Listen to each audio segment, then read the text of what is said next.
That's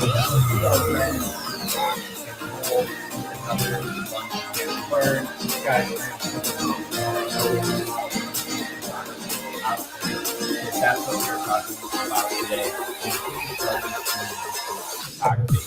Do me a favor, let me know where you're joining from in the comments below.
Hello and welcome, everybody. Sorry, I had my mask on for that last one. Let me know, how's the sound? Does that make sense? How does the sound sound? And let me know where you're joining us from.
Hey guys, how are you doing? Let me know where you're joining us from. We're about a minute away from getting started.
Woohoo! Good morning. Actually, it's afternoon now. It is officially afternoon. It is 12:02, and we are ready to get started. Whoa! Turn that off real quick. We don't want that going on. So yeah, we were doing some testing for the presenter beforehand, like trying to figure out some the screen sharing things, and when I shared my screen, I forgot to check a button. So I'm sorry we didn't get the awesome music today, but I hope you are awake, alert, alive, and enthusiastic to get started today, because we are about to talk about some landscape photography. And our friend Roger, he's in the green room right now, getting a couple snacks, just kind of easing into it as I go over just a few kind of housekeeping notes to get us started. So I wanted to let everybody know and remind everybody that we are still open at the store. So we are open from 10 to 7 Monday through Friday and 10 to 5 on Saturday. So if you need absolutely anything, please feel free to reach out. You can call the store, you can order over the phone, you can come in, browse around. And what we've been doing is we've been keeping everything super clean. So we're doing our part to make sure you are super comfortable. So sanitizing, hand sanitizer available. We're staying 6 feet away from you. We have, like, our whole store is like changed all around just so there's a nice flowing pattern, so that way you don't have to be on top of each other. We do ask that anytime customers are in the store that you wear a mask. So, as you come in, you'll see signs for that as well. So if you need anything from us, please let us know. And I wanted to let you know what exactly are our goals for today. So the goals for today are pretty simple. Number one is to pull you away from the fear, uncertainty, and doubt that is going on out there, and just pull you back into photography. We're just going to chit chat, talk shop for the next hour or so as we share our passion, which is photography. And in today's case, landscape photography. And my goal is to try to get you outside of your comfort zone. So maybe you've never tried a filter before, whether that's like a screw-on filter or, some other, the whole, like the square drop-in filters. Maybe you've never tried that before. It's my job to get you outside of that comfort zone to try something new. But I'm going to hold your hand along the way. I promise you're not in this alone. I am here to help you with that. But that is my ultimate goal, is to get you motivated to try something new. And then finally, maybe I'll help you discover a new niche, something that you never thought of doing in the past. That is my goal as well, because maybe you are, laid off right now and you're looking for a side hustle. Maybe you can start doing some landscape prints and selling them for cold hard cash. You can make a little bit of extra money. And then if you have any questions or anything, or you need any of the resources for today, you can obviously reach out and I'll be more than happy to work with you and get those over. So without further ado, you did not come here to talk to me. You came here to talk to my friend Roger. Let's go ahead and get him dialed in, make sure he's unmuted and ready to rock and roll. How are you doing today, sir? Doing pretty good, TJ. Thanks for the introduction. I really like that roller coaster introduction right there. Kind of exhilarating. Reminds me of going out. It keeps you pulled in. Yeah, it really does. It really does, and it kind of sums up, the pre-show jitters a little bit. But yes, let's get it going, man. We definitely need to get our minds off of what's going on in the world right now. It is pretty crazy and intense, and photography in general is a good way to do that. So, let's get right into it. I'm gonna start sharing my my screen here. And while you're doing that, I'm going to say hi to a few people that are joining us. Eric Woody with that Ohio State love says here and ready to roll. Jim Summers, I'm here. Let the learning begin. Chris is mad that I did not have the intro music. I'm sorry, Chris. Les Greenberg here and ready for learning. So everybody's ready for you, man. Let's go ahead and get your presentation up there on screen. Everything looks good and ready to roll. Awesome. Cool. So this is kind of a primer on getting started in landscape photography. I'm going to talk about a lot of the basics and the foundations of it. And you're going to realize that you don't need a whole lot, but adding to your kit with filters and stuff like that can really open up a whole new world of photography. But before I kind of kick into a second gear, let's kind of give you an overall view of who I am. I'm kind of a jack of all trades. I started off as a product photographer, shooting stuff for like Amazon and eBay, just, basic white background product, 3-point lighting, shoot it, clip out the background, simple stuff like that. So that's kind of how I got started in photography in general. Then I dabbled in a little bit of commercial like photography, never worked for any major brands. But I worked on email campaigns and stuff like that. So the image that you see up on the screen right now is one for skincare and stuff like that, summer skincare. And so, you stylize the set a little bit. And then another one for, what's in your pantry, and little things like that. And so these are seemingly relatively simple shots, but when you kind of peel back the curtain and look behind, there's kind of a little bit of chaos that's going on. And so you can see by the way I rigged up the pantry shot, it's a little more involved with all the C stands and the grip and everything. It can be a little complicated, and this is where I really kind of started honing my skills with lighting, off-camera lighting, and really learning how to read light and manipulate it. So all of this kind of attributes to where I am today. And then from there, I started dabbling with portraiture. I really enjoy portraiture, shooting people with a camera. And I have a very moody style. I've seen and noticed, and that kind of translates to a lot of my landscape as well, as you'll see. So here are some portraits. The one on the left is my son. The one in the middle is my daughter, and then the one on the far right is a musician that I know. And so, I've all these things have helped kind of build up to where I am today and my knowledge base and all that. Um, and so, which leads me to today.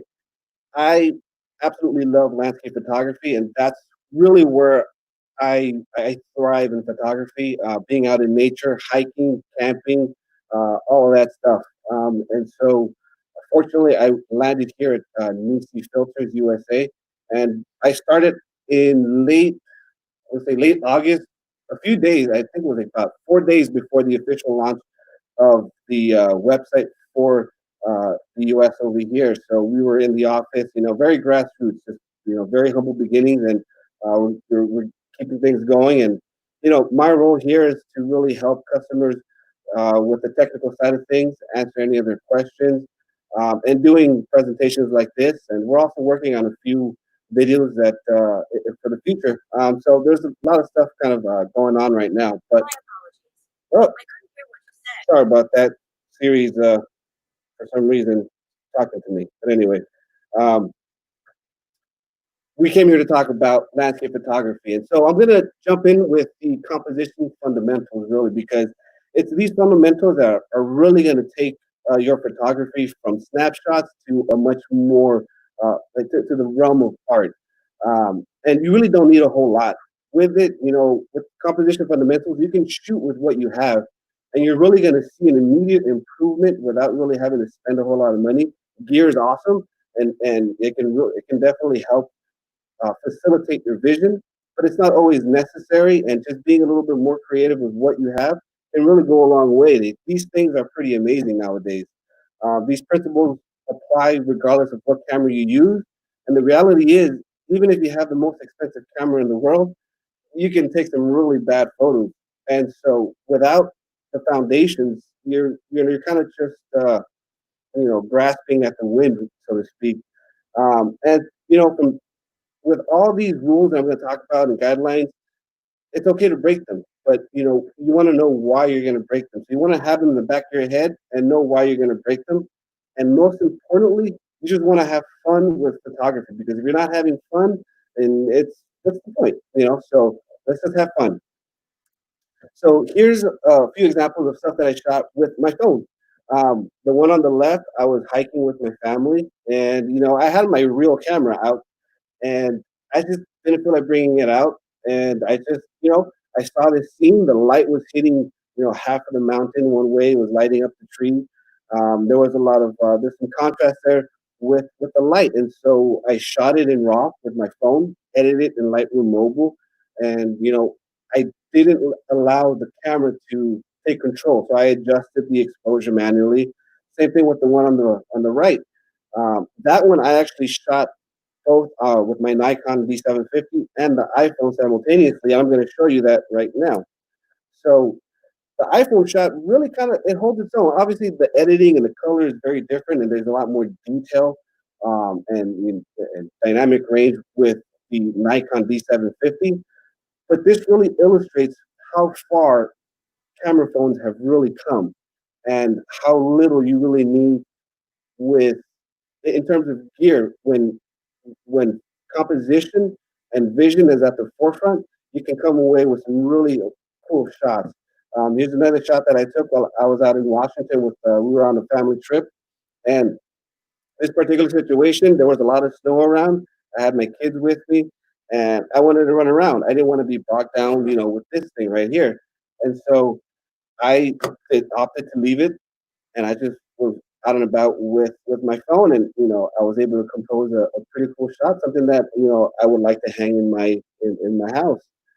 So now, with that said, we're going to talk a little bit more of some of these compositional fundamentals. So we're going to start off with the rule of thirds, and that's usually the very first thing that anyone talks about. Now, I like to think of it more as a kind of guide as opposed to a rule, because it doesn't always apply. You don't always need to um, uh, think of the rule of thirds, because sometimes it'll work against you, actually. So basically, what it is, you split up the image into nine equally sized frames. So it's a 1:1:1 ratio. And basically, you have intersecting lines on lower and top parts of the image, and you also have some vertical and horizontally. And so, what you want to do with those intersecting lines is place elements within your frame to help create depth and balance in your images. So this is not my shot, actually. This is a shot by Andrew Code, and he utilized the rule of thirds here very well. You see that the large rock, the main rock, that's the main subject there, is placed, and the horizon also is placed on the upper intersecting line, whereas the smaller rock kind of counterbalances that larger rock, and then the negative space surrounding it really helps kind of just pull it all together. And you also have some leading lines. So things that we're going to kind of talk about a little bit more, but there's a lot of elements within this image, but you see that how he's applying the rule of thirds here and creating depth and balance for that particular image, and it makes it very strong. Here's an example of an image that I shot of loosely using the rule of thirds. That's the nice thing about the rule of thirds, is you don't have to be so clinical with it. You don't have to be very precise.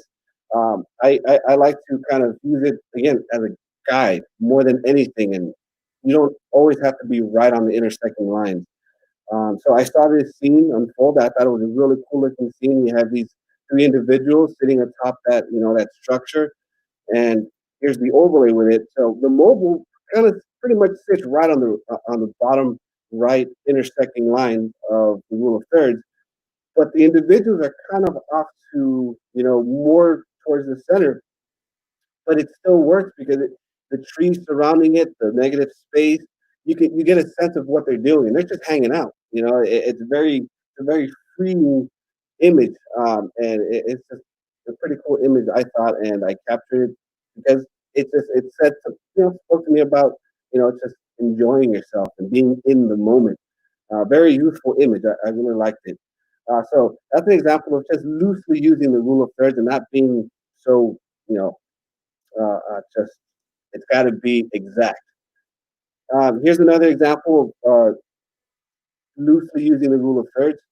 Uh, the the downtown Long Beach area, all the tall buildings are on the bottom right intersecting lines. You have the ocean acts as the leading line towards the downtown area, and you have this little hut over here on the lower left intersection on the bottom, and the horizon is on the lower intersecting line. So again, it's a very loose interpretation of the rule of thirds, and it's again uses it as a guideline.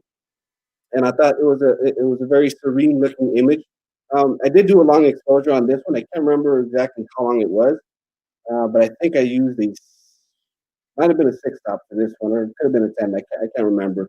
But it was about 30-second exposure, if I can recall correctly, because you can see some of that motion in the clouds.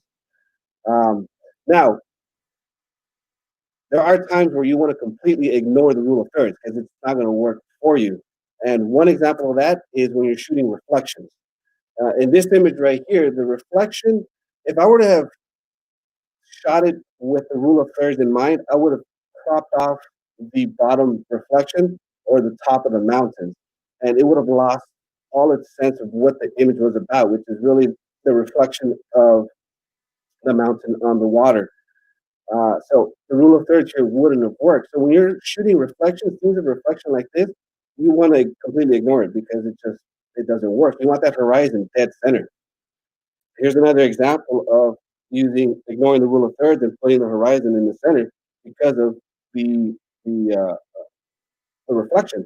You don't want to crop it. You don't want to choke the image, so to speak. And I'll show you what I mean by that with this next one. This image right here, I actually used a 10-stop filter, so it was a 60-second exposure altogether. There were some ripples in the water, and I wanted to smooth it out. I wanted a really glass-like reflection. So adding a 10-stop filter to the front of the camera helped facilitate that vision. And so let me jump to the next slide where I talked about, breathing, letting the image breathe a little bit. Here again, I didn't place the horizon line quite in dead center, and so this image doesn't quite work because the bottom portion doesn't really have enough room to breathe. It feels a little claustrophobic. It just doesn't feel right. I should have, angled it down a little bit more so that the bottom reflection has a little bit more, isn't so close to the edge. But that's the way I shot it. And, you learn from these mistakes. You go back and review your images and you see, well, what didn't work? And obviously that was a mistake that I made right there. And the editing style here was kind of a nod to Ansel Adams. I really like that very contrasty black and white. So now let's move on to the golden spiral or the Fibonacci spiral. It's what basically is. This is an image by Henry Cartier-Bresson. It's a very famous image, but he utilizes that spiral very effectively. And you can see the staircase leads you into it like in a curve through the scene. The sidewalk curves right along with the staircase, and it just takes you right to the cyclist, and that's where the Fibonacci spiral ends, and it takes you right there. So it's these are things that are the Fibonacci spiral in itself is an element that is found in nature a lot of the times in flower petals. You see it a lot in shells, tree branches. You also see it in the waves in the ocean. Various other plants that create this natural, spiral. It's a very beautiful thing. If you do a quick Google search on golden spiral in nature, you're going to see tons of examples of it in nature, and it's pretty awesome to look at. Now, here's an example of the spiral being loosely applied. The dot here, it's not a curve, but it kind of acts. It takes you in along that direction. It starts, you know, in the direction of the curve, but then it takes a sharp left. But again, the principle applies very well right here because at the end of that Fibonacci spiral is the setting sun or the rising sun. I'm not sure. This is a shot by Albert Dross. He's one of our ambassadors, and so it works. It's being loosely applied. Again, you don't want to be clinical and very stringent with these guidelines and these rules because oftentimes there's room for you to play with it. And this the golden spiral can also be applied to portraits. So this is a shot of my daughter. You see her arm is going in the direction of the curve of the spiral, and then her body, the way she's kind of leaning back and the way she's looking back to the camera and everything, it helps direct you right to her eye, and that's exactly where the end of the spiral ends. So it's a guideline that really helps in getting a stronger image. So that's one thing that you can keep in mind while you're out and about shooting.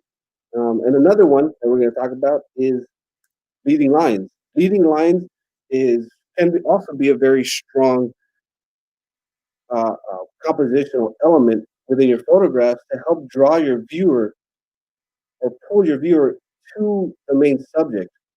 Um, you don't want it to be too distracting. You don't want it to point away because leading lines can work against you if you don't use it correctly. It can actually take you away from the subject. But good use of leading lines pulls you into it. So going back to this image by Andrew, the the ebb and flow of the water from the sea creates these leading lines also that help draw you into the frame to the larger rock. up top. So that's a very effective use of leading lines. And here, this image, I shot it and I utilized the clouds and the mountains that are kind of just coming downward towards kind of the center of the frame.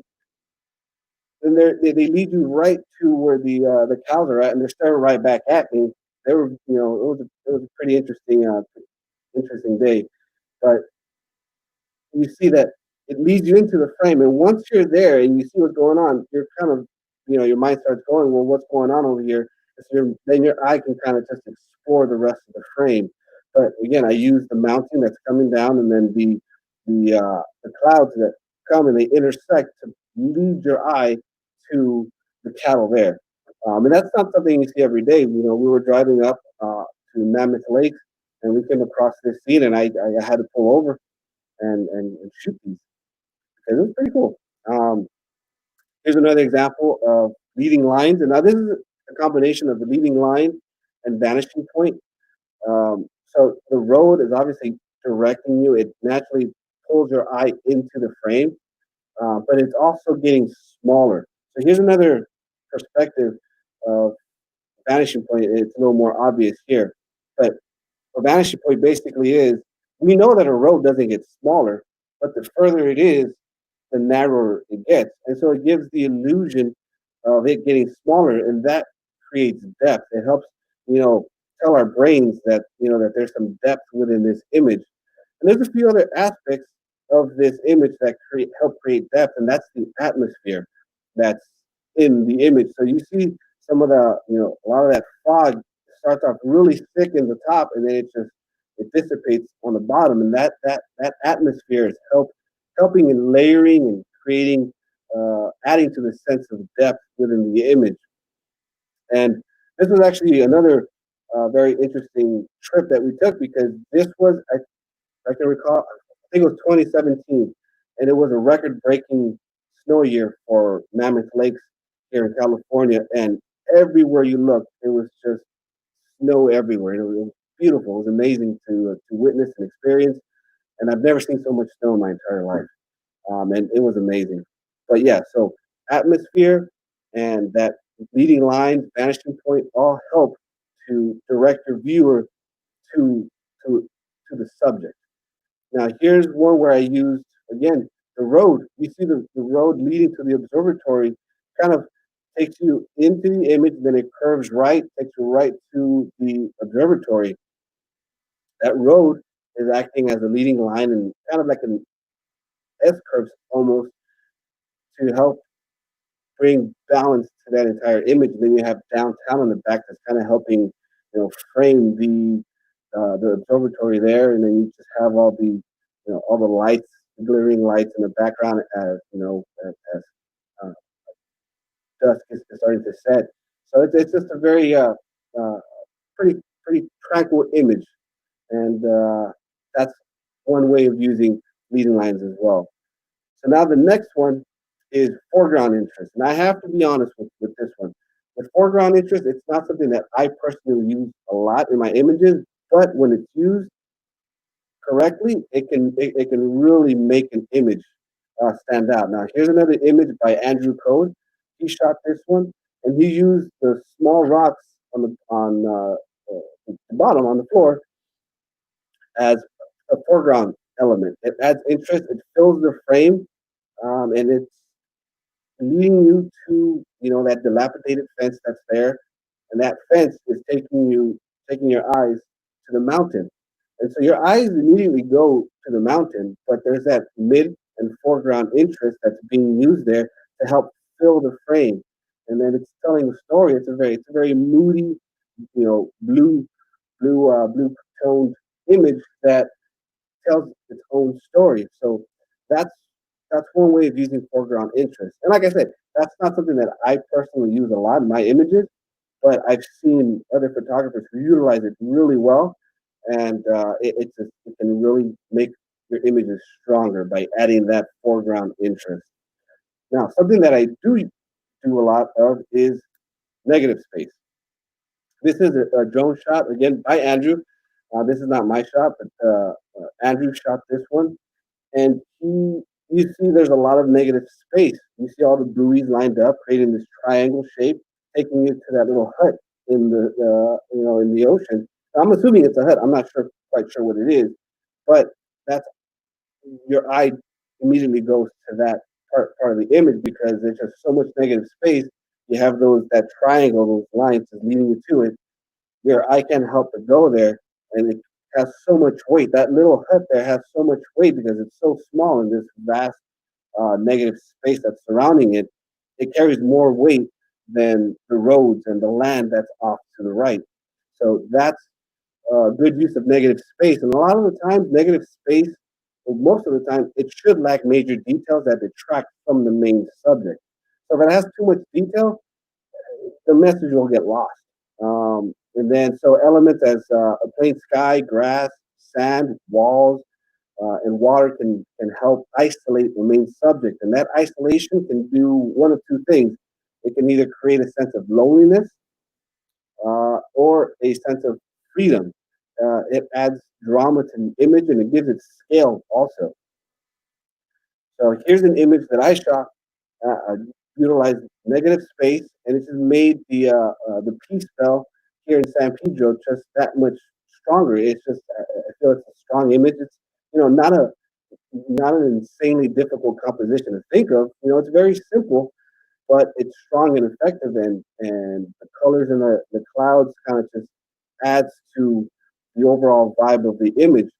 And that negative space there, it really makes it prominent. It's already large in the frame, but there's no other distractions around it, and so it makes the piece spell really stand out. There's another shot, another nod to Ansel Adams with the post production, with the editing on this one. But you see that there's a lot of negative space. Your eye immediately goes to the moon. And even though it's so small and relative to the mountains that are below it, because it's in a spot with so much negative space, and the clouds don't really there's not a lot of clouds, um, it really holds a lot of weight. So that negative space can help isolate, again, your subject.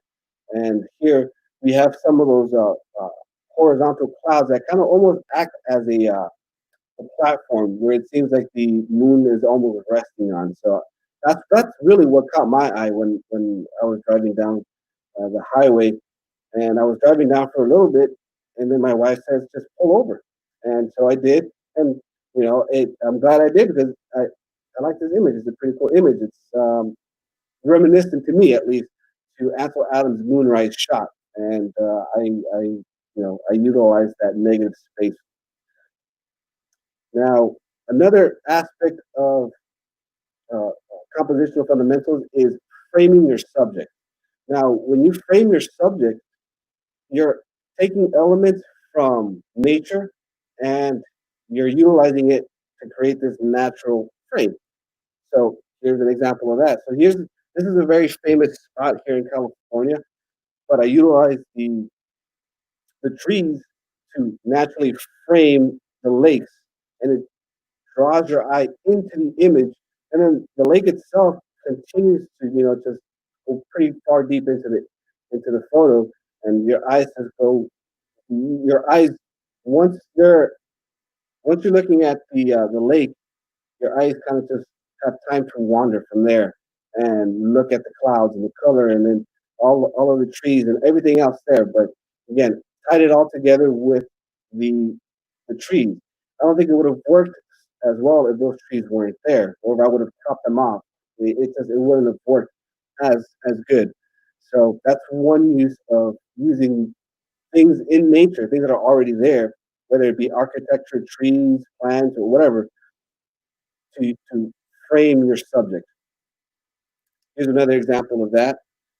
You have the mountains that I'm on top of that help kind of frame the image a little bit, on the bottom portion of it. You also have that road that's leading you into the foreground. Then you have all of that negative space in the foreground.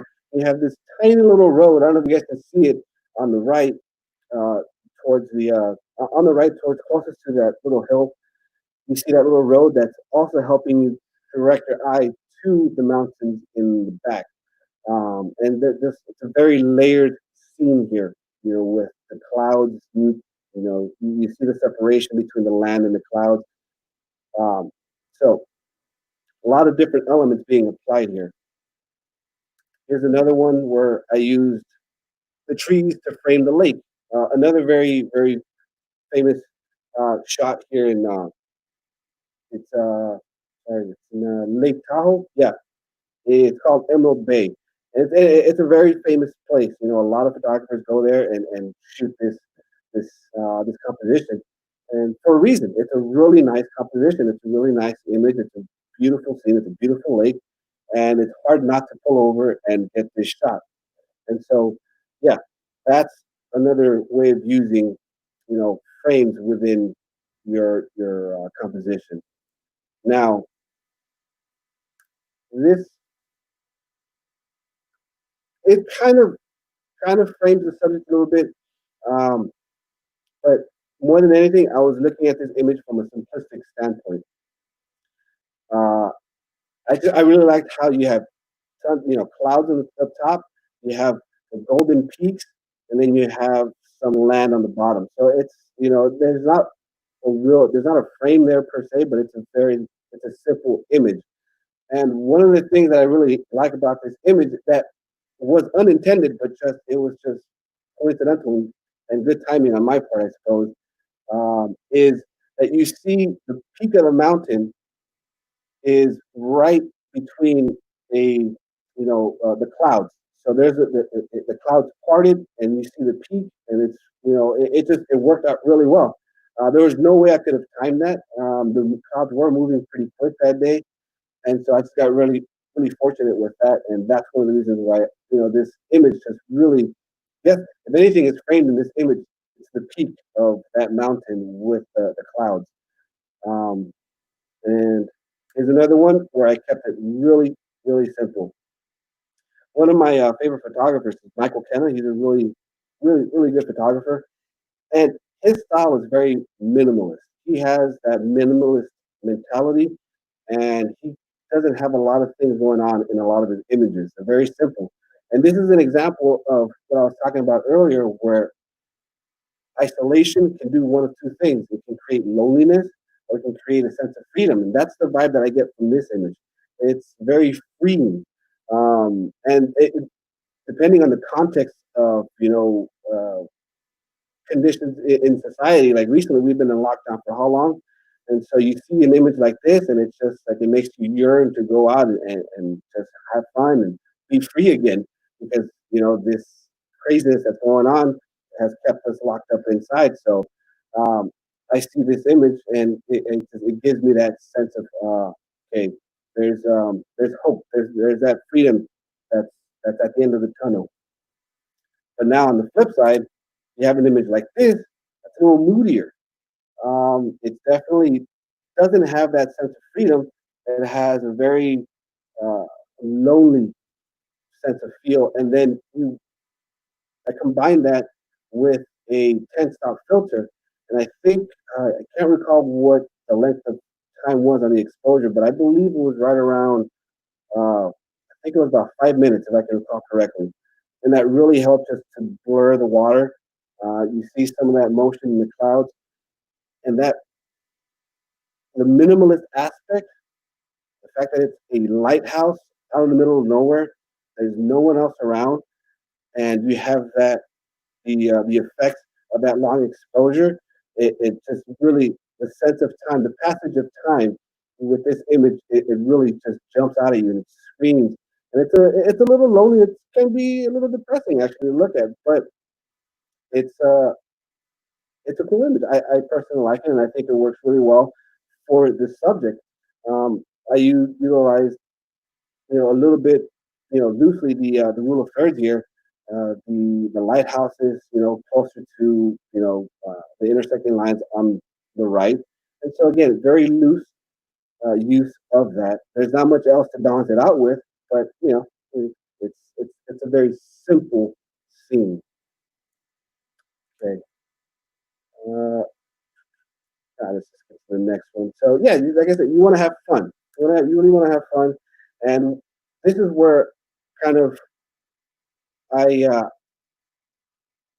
Aziz Flight. I don't know if any of you guys know that quote from The Fifth Element, but that scene, the archaeologist is trying to read some hieroglyphs, and Aziz, the one that's holding the light, keeps moving it, and so the archaeologist keeps yelling at him, Aziz, light, and that's kind of how I look at a lot of my landscape photography. Is I let not these rule of thirds and all these things. I know them and I have them in the back of my head, but I don't let them take over how I choose to compose an image. So here's a shot where I wasn't really thinking about rule of thirds. I wasn't really thinking about, the Fibonacci spiral, any of that stuff.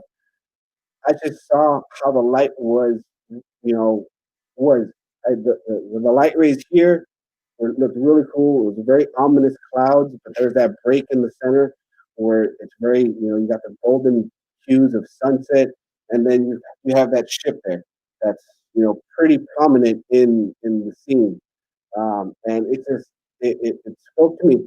One can argue that there's some elements here that kind of are breaking some of these rules or guidelines. Like the light rays are they're leading you away from the ship, and you have some highlights on the right of the image on the ocean's water, but they don't take me away from the overall image because the ship itself holds a lot of weight in this massive scene, and then it's pretty much it's in the center. The horizon's on the lower portion of the rule of thirds, and you have the golden light that's that's surrounding it, and so that helps just take your eye right into that scene, right into the image, and everything else kind of helps bring it together a little bit. So what could have been potentially something that would have detracted from the image ended up working out to my advantage. Here's another shot, very minimalist. Again, is that cruise ship, and you have the rainbow that's right on top of it. Now, this isn't a composition or a composite or anything. It's I was prepared with my equipment. I was out and about with my family. We were we're just having a good time, and I saw this scene unfold in front of me, and I had my 7200 racked into 200 millimeters, and I took the shot. And again, it's very minimalist and has that sense of freedom again. You have the color of the rainbows to contrast the blues of the ocean and the darker skies. And so it worked. It worked for me. It's very, very simple. These are the kinds of images I really enjoy taking. Another one where I let the light direct how I compose the shot. And so you have these light rays that are coming from the top and that break of the clouds. One can argue that that ship, that boat right there, missed the mark. It's some photographers might have thrown this shot away because that boat is not right on the right in the light. But I see photography a lot like uh, a good set of lyrics. You want some ambiguity in your images, and you can interpret this photo in several different ways. And so however you want to interpret the image is entirely up to the viewer and the artist. And if the artist wants that ambiguity in the photograph, sometimes little things like that may seem like it was a missed opportunity actually works out to be something interesting and different and unique. And so I decided to keep it because of that. You can see it. Did he miss it? Is he not in the light? Is he searching for the light? Is he in the darkness? You can get really cheesy with it, but again, it's all up to the interpretation of the viewer and what the photographer and the artist wants to say. And so I like that aspect of this image. It was pretty unclear. Again, I let the light dictate how I shot this image. This particular day, there wasn't a lot of light. It was a very cloudy and overcast day. Everywhere I was driving up and down the road, and I couldn't see light. Finally, off in the distance, I saw that the clouds started to break over Mono Lake. And so I started driving down that direction. It was getting very late in the day. I didn't have a lot of daylight left. And so as I was driving towards the lake, I pulled over because I saw this, and if I kept going, I would have missed it. So what I did, jumped out of my truck, got on top of the roof, and I did 16 vertical, no, sorry, 13 vertical shots, and I stitched these together. And it works really well. The clouds are kind of just the way the clouds look, the break in the clouds where the light's hitting. It's right on the edge of those mountains where it's curving up. You have that little hill on the right that's, that helps kind of, I guess, loosely frame it, but it creates like this bowl where the light is being contained, and everything else around it is kind of just dark and a little dull, a little blue. And it looked very interesting to me. It looked pretty cool. And so, again, I wasn't necessarily thinking about rule of thirds or anything, any particular compositional rule. I was really letting the light dictate how I presented this image, and that's how I chose to present it. Now, another thing that we can use to our advantage is focal length. Focal length can really change the vibe of an image, what the main subject looks like. So a longer focal length, so like a 200 millimeter, is going to give you a narrower angle of view, whereas a shorter focal length, like 60 millimeters, is going to give you a much wider field of view. And the differences between the two are pretty big. Oh, wrong one. So here's an example. This is a shot by Andrew Code. The one on the left, it's with a much wider focal length. And you can see that the mountains are not as prominent as in the one on the right. That's what he shot with a much narrower focal length. So he used the telephoto lens to make those mountains really pop. But there's no right or wrong. It really depends on what it is you're trying to convey, how you want to present the scene, how you want to present the main subject. The one on the right, I personally like it quite a bit more because of that S curve that you can see.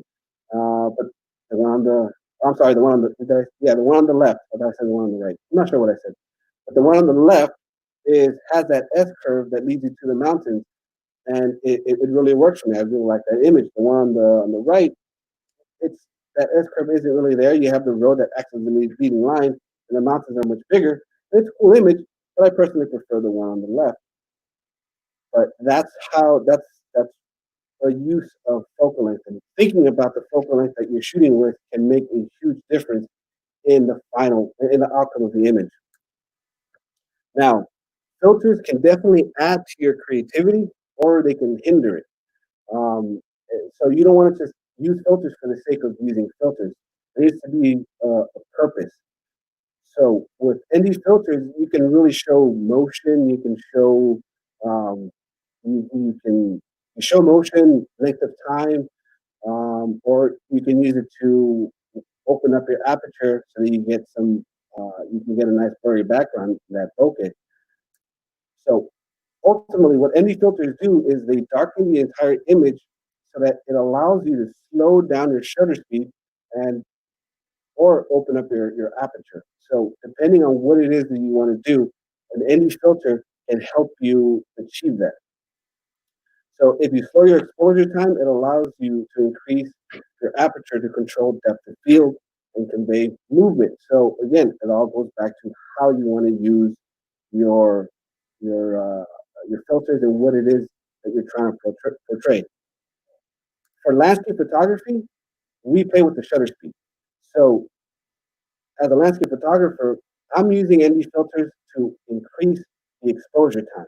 But a videographer, someone who's shooting video, may want to maximize their aperture to say shoot at 2.8 at high noon. An ND filter will allow you to do that, and an ND filter will allow you to shoot a 20-second exposure at 12 o'clock at noon. That's something that you can't do without filters. It's pretty much no matter what camera you have. This Nikon D750, I can go down to ISO 50 on it, and I can close down to f22. Some resins go down to f32. but that's not going to be enough to be able to get a long exposure of 20, 30 seconds, a minute in broad daylight at noon. An ND filter is absolutely necessary if that's what you want to do. So here's kind of like a breakdown of creative exposure times. Again, they're not rules; they're kind of just general guidelines of where in particular where I end up shooting some certain types of images. So 0.5 seconds for seascapes and water flows. You can go up to like 0.5 to 5 seconds for moving traffic, up to 10 seconds for waterfalls, 60 seconds to smooth misty water, light trails and stuff like that, or even 5 minutes for cloud movement and you want to soften those clouds. So you want to play with that exposure length while you're out on the field. Sometimes you want to go a little bit longer, sometimes you want to go a little bit shorter. So here's an example of a shot that I did. This is a shot that I stitched with three vertical shots. I shot it on my Nikon 24 to 120. The 24 millimeters wasn't wide enough, so I stitched them together. But I shot it at 1/4 of a second. I the water flow was pretty strong, and so I didn't need anything slower than that. I played with it. I went up to 6 seconds. I went up to 0.4 seconds, but 1/4 of a second was where I wanted to be. And so it really, again, comes down to aesthetics and how you want the image to look and how much movement you want in your image. Because I could have made this completely creamy and just look really odd, but I thought that was a well-balanced exposure time. Now, shooting sunrise and sunset can be tricky because light conditions change really fast, and you need to be mindful of that. So, when you're first starting out, the best thing to do is kind of maximize a lot of that time because if you're starting out and you go out to sunrise or sunset and you drop in a 10-stop filter, you're pretty much going to burn the entire time that you're there with one shot. And so as you're practicing, you want to do these shorter bursts of time of exposures. And so, really think about what it is you're trying to portray with your image. And unless you have something very particular in mind, then go ahead and, do a 10 stop at sunrise or sunset or a 15 stop. We even have a 20 stop. We call that one the black hole. So it's a really dense and B filter. But generally speaking, 3 to 6 stops during sunrise and sunsets, you're going to be able to capture a lot of different images without using up the entirety of, because you get about maybe 15, 20 minutes, maybe half hour of really good light before it really just starts to dissipate. And that can go really quick. So, so just be mindful of that conditions change really, really fast. So here's an image that I shot purposely with 16 stops. I stacked two filters together. It was a 10 and a 6-stop filter. I stacked them together to create a 1,785-second exposure. That comes out to 30 minutes. The reason why I did that is because I wanted the water to be completely mist. I wanted it to look like fog. I didn't want it to look like water at all. And that 30-minute exposure helped create that. I did shorter exposures that just didn't work. You could still tell it was water. It didn't have the look that I was looking for. So I dropped in that second filter, and that's the result that I got. And so again, the conditions. It was a nice day. The clouds there wasn't a lot of color in the clouds, but I managed to utilize the ND filters to do something that otherwise would not be possible. And it just really opened up that creative world to be able to just do something very different, something that you don't see very often. It's kind of otherworldly, very ethereal. And that was the vibe that I was going for. Now, one thing that you do want to keep in mind if you're doing really long exposures like that, anything longer than 30 seconds, you want to make sure that you cover the back of your viewfinder, especially on the DSLR. You don't have to worry about it if you have a mirrorless, but on a DSLR with a mirror, you want to cover that because the last thing you want to do is stand there for 30 minutes, waiting for 30 minutes, and then wait for the exposure to finish, and then you look behind the camera and you have light leaks everywhere, and the image is done. And you're not going to be able to recover any of that information. It's going to be overexposed. It's going to look hazy. It's going to look terrible. So you always want to make sure that you cover your viewfinder when you're doing those very long exposures. Now, yeah, oh, actually, I'll bring that up later. But now these images are bad. These are terrible images, but they illustrate a point that I want to make. So this first image here was shot at 7:34 a.m. There's a lot of yellows there, some oranges, and the clouds are a little, they're darker. So you go to 7:35. A minute later, you start to see the scene change quite a bit more. Uh, there's more red starting to appear in the sky. The blues, not the blues, but the sky is brightening up a little bit. The clouds are starting to get more color into them, and then we jump to 7:39.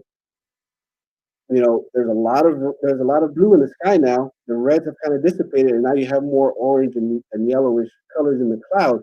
So conditions can change very rapidly. So I took the first one that was shot at 7:34 to the last one. There's a pretty big difference in the scene, in the way the clouds look, the way that they're dispersed. There's the clouds are a little bit more dense on the last shot, on the one on the right, than in the first one. So scenes change very rapidly, and that's why you want to maximize your time there, unless you have something very specific in mind. So again, always keep that in mind when you're shooting long exposures. Another example. So here's an image that I shot in Lake Tahoe. This was shot. I forgot. Let me see. So I'm gonna go to the next. Yeah. So these are 6 minutes apart. So this one and this one are 6 minutes apart. There's a pretty big difference there. I believe I mentioned this earlier, but I used the 10 stop for this one, and so it was just to illustrate on a better looking image, how quickly time changes. There's more purple hues here. There's a lot of pastel colors in this image than there is in the other one, and there's no light hitting the direct light, I should say, hitting the peaks of the mountain.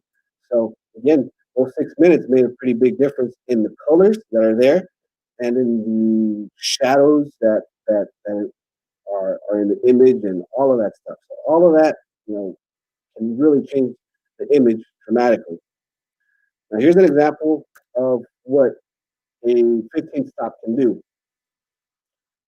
The one on the left, obviously has no, filter applied to it, but the one on the right, you see the long streaks in the clouds. So that you can't do that without filters. The water has been completely smoothed out. There are no ripples in the water. Again, the 15 stop is going to help facilitate that vision. Now here's a shot that was midday. Again, this is pretty much impossible to shoot without filters midday.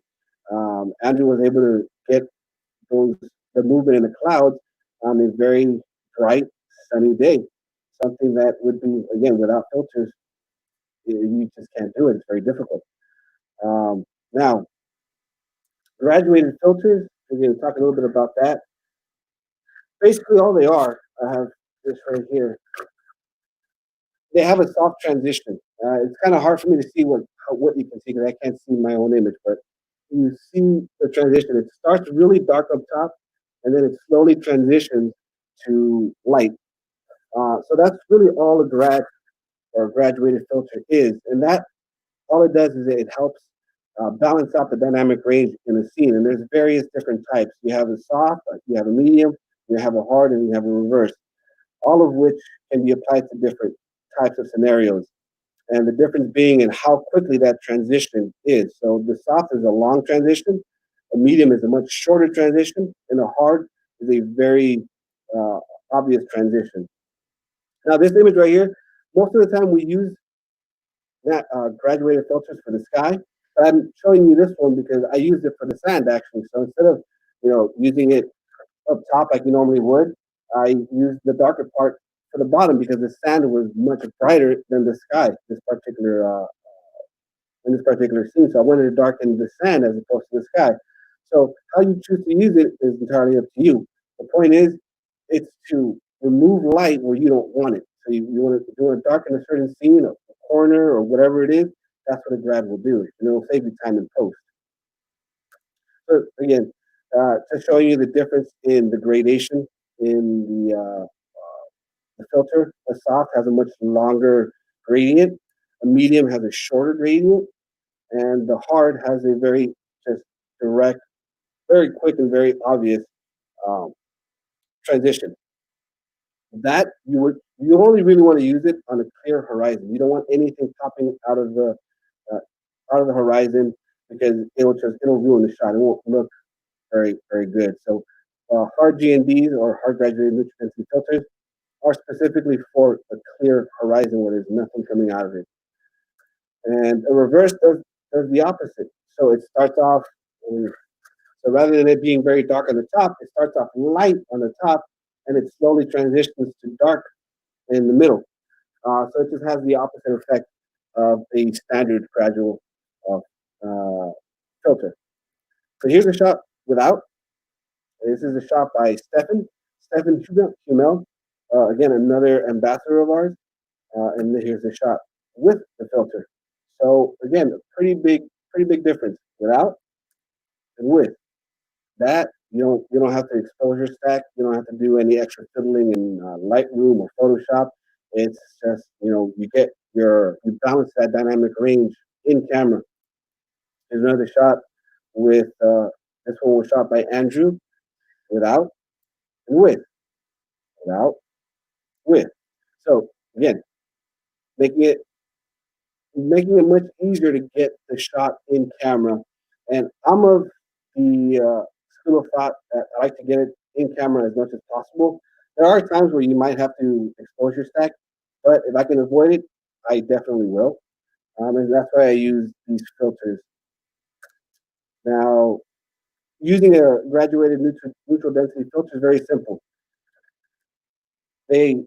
Our filters, the V6s have 3 slots. You can place one. Let me lock this.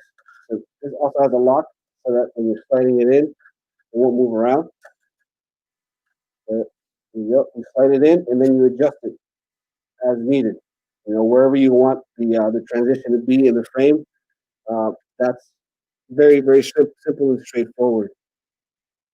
Now, a CPL is going to be the most used filter that you're going to have, and it really should be the first thing that you set up in any shot, and it's really going to help bring out details in an image. So what a CPL does, it polarizes light. It's a circular polarizer, what a CPL stands for. It polarizes light and removes glare or reflections on anything that's reflective that's non-metallic. So on water, rocks, foliage, trees, all that kind of stuff that really creates glare. The CPL will help minimize it or eliminate it altogether. So here's an example of a non-polarized image on the left and a polarized image on the right. I got a real quick question that did come in. Yes. Actually, a couple have come in, and I'll circle back to a couple of the other ones. One of them was at the end. Can you talk about how you change? How do you change the sky in Photoshop or keep it as shot? But I think that your photo is. I'm pretty sure that was done with the filters, correct? It was done with the filters, yeah. Yep. Yeah, so yeah. Cool. And then the other question that came in: what is a good starter filter set to get that can be built on over time without having to discard components, and when money is slow to come by? Also usable with different lens diameters. So the most full system would be the 100mm V6 system. That one, you can attach it to 49mm, as small as 49mm, and you can go as large as 95mm. And so that would be the most versatile filter system that we have, and that would be probably the best one that you can grow into, because as you upgrade your lenses, most lenses will work really well with the 100mm system. Unless you're planning on going super wide, like for example, the Nikon, what is it, the 14 to 24. That's a really large lens. It doesn't have a lens diameter in the front.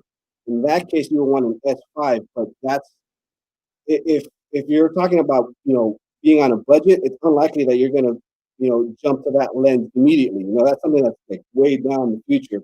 And so the V6 is going to work with pretty much all lenses on the market, and you can go as wide as 16 millimeters without any vignetting.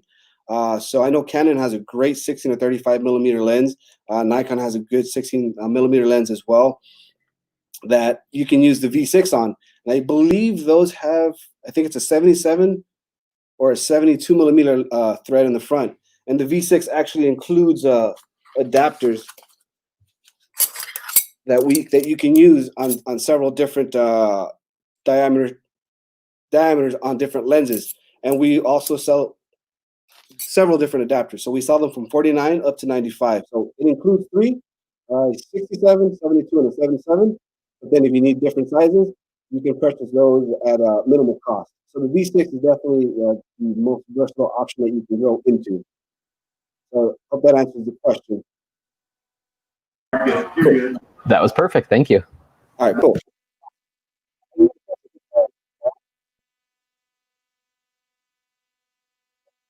All right, cool.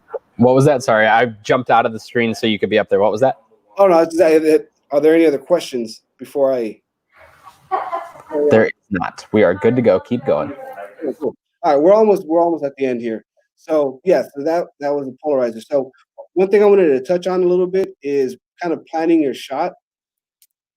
The internet really is your best friend, and you want to utilize Google Earth and other similar apps like it to really help plan your shots. So going on Google Earth, it gives you a 3D look into the environment and helps you kind of get a good idea of the topography of the land and everything. And so it helps you kind of visualize where you want to set up before you go.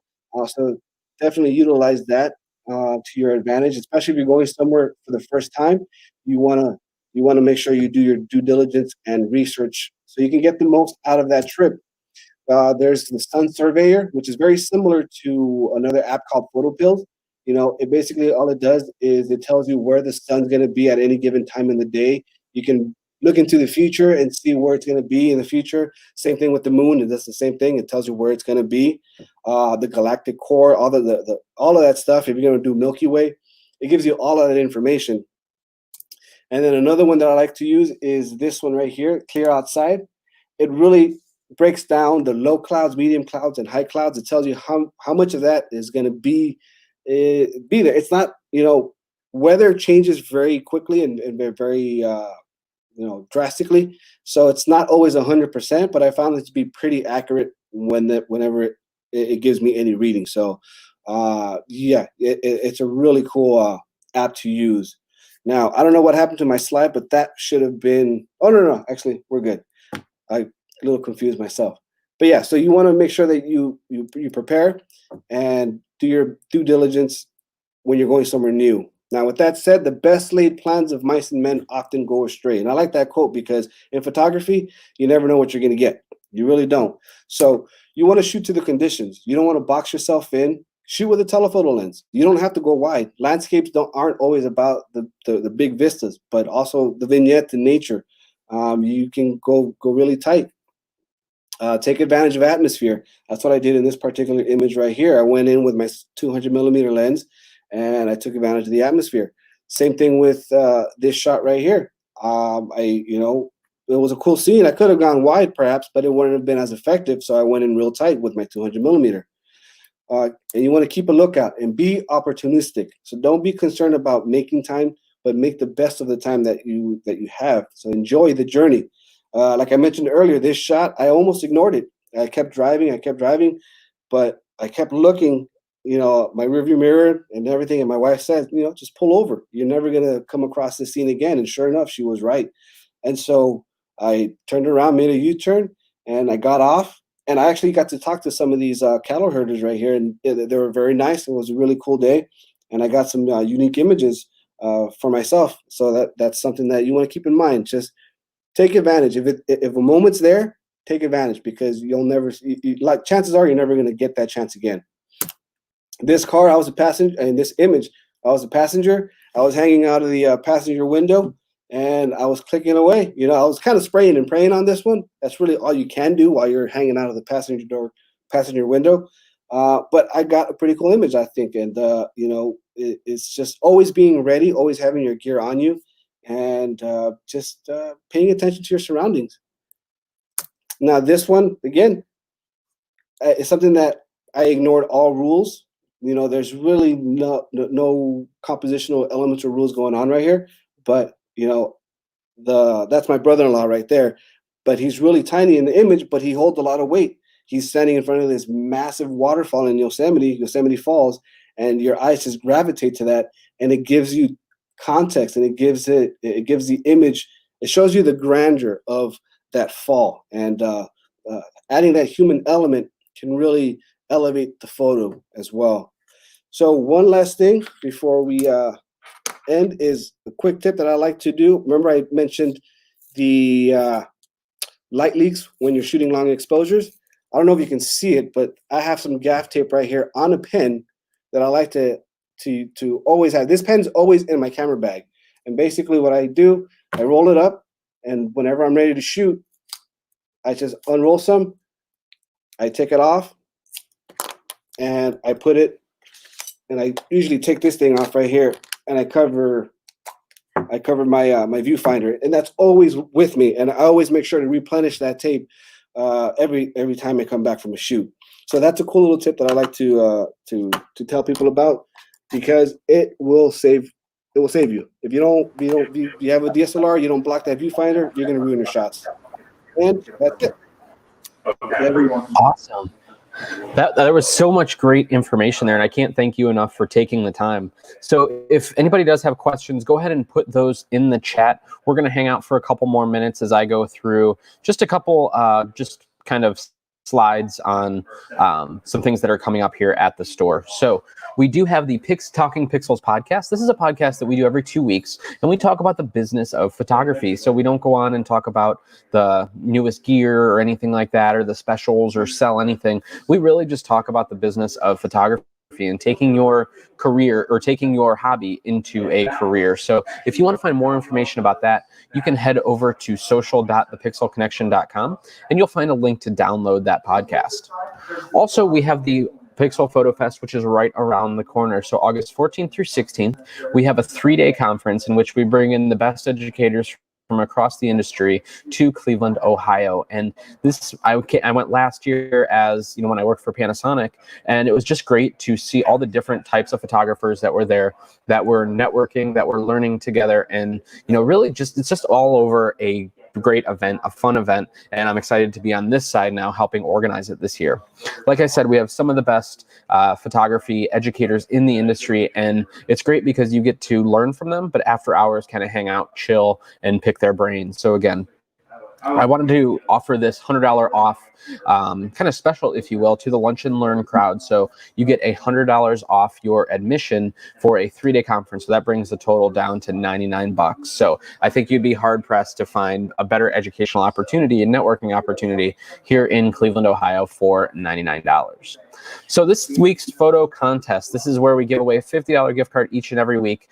The theme this week is photojournalism. And all you have to do to sign up is follow us on Instagram at the.pixel.connection, and then share your share your entry with us by using hashtag the Pixel Connection and hashtag Pixel Journal. That's how we'll be able to find all the winners for this week, or the entrants for this week. I also want to let you know that we are working with Sigma to raise money for the Cleveland Food Bank. So right now there are tons of families that are in need. So 5% of your Sigma lens purchase goes directly to help those families. We're also offering one-on-one classes. So you can hear there's a buzz in the store right now. There's some people in here. And with that is one-on-one classes. So if you don't want to come into the store for those, we are doing those virtually as well. So if you need help, just give us a call and we'll be able to get that set up for you. So I'm going to switch back over here and see if we had any more questions. We did have a question that came in, and the question was, when you stack 2 or more ND filters, how do you compute your exposure setting? That's a good question. We have an app. It's a exposure calculator app.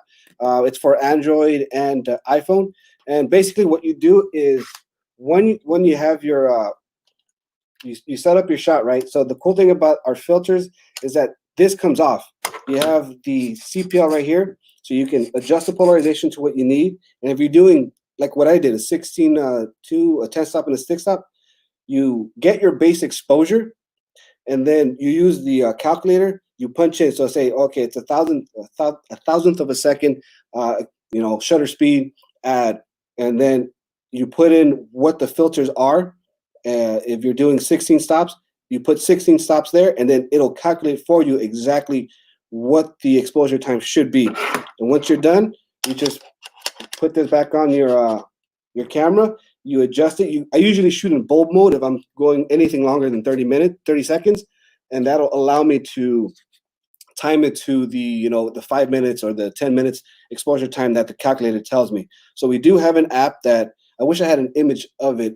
Let me see if I can pull it up real quick, actually, while I talk. But yeah, if you go to the App Store, you should be able to see the exposure calculator. So search Neat Optics, and it should pop up. I'm looking right. Pull it up on the screen. So I guess I didn't realize that you guys had your own as well. I just put a generic one in there, but you have your own. Yeah, we do have our own. Yeah. So this, can you see the screen? I didn't have it up there, but yeah, there we go. And I did share the link directly to that in the chat. It's at nisseopticsusa.com/app. Yeah. Cool. All right. Cool. Yeah. So yeah, that right there gives you everything you need to be able to calculate your exposure time. And yeah. Great question. Great question. Well, that looks like that is all of the questions that came up. Guys, if you need absolutely anything from us, please feel free to reach out. You can see the phone number there, Facebook, Instagram, smoke signals, whatever you need. And Roger, thank you once again for joining us today, and I hope you have an awesome week. We'll see you.